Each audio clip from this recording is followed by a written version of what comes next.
No, ang latest sa Malacanang, Sister L? Eto na, ang Department of Transportation tuloy pa rin sa paghanda para sa fuel subsidy sa kabila nga ng pagbaba ng presyo ng langis sa world market. Dapat lang ituloy kasi hindi naman binababa.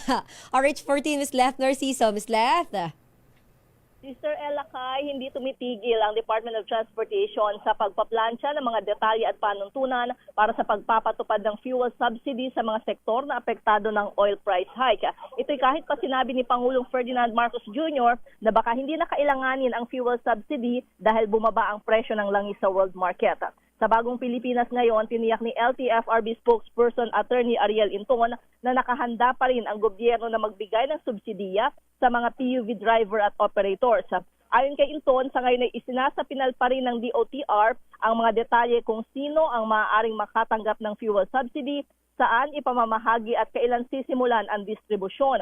Nakikipag-ugnayan na rin anya sila sa iba pang tanggapan gaya ng DICT at Land Bank of the Philippines para sa distribusyon at DILG para sa pamahagi ng lokal na pamahalaan sa mga tricycle driver. Muling nilinaw ni Into na hindi kailangang consolidated ang mga jeepney driver at operator para makatanggap ng subsidiya. Batay sa pamantayan ng pamahalaan, kailangan mo nang pumalo sa $80 per barrel ang presyo ng krudo sa pandaigdigang merkado bago ipatupad ang fuel subsidy program.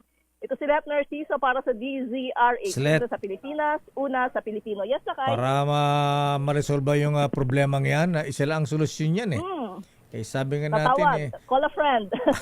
Unsolicited advice sa Mr. President. Ayan,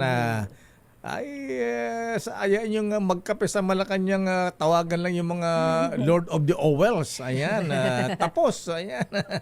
Tapos ang kasyo, yun lang naman eh. Ha? Ay, moderate lang naman. Moderate your profit. Pag sobra-sobra, nagkagyera lang sa Iran tsaka sa Israel eh. Baka pwede naman, Lakay. Hindi naman siguro nila ikakalugi. Oo, yan. Bilyones ang nire-report na kita eh. Ayan, wag naman siya itong pahirapan ng bayan. Sana naman lakahan yung kanilang CSR. Corporate Social Responsibility. Nadali mo, Sister L. Ano yung schedule pa ng Presidente ngayon, Miss Let? Walang abiso, Lakay, kung Walang anong abiso. ganap ni Presidente sa labas ng Malacanang para ngayong araw. So mag-aabang tayo ng mga meeting niya dito sa palasyo. Okay nga, Rod. Maraming salamat, Miss Let.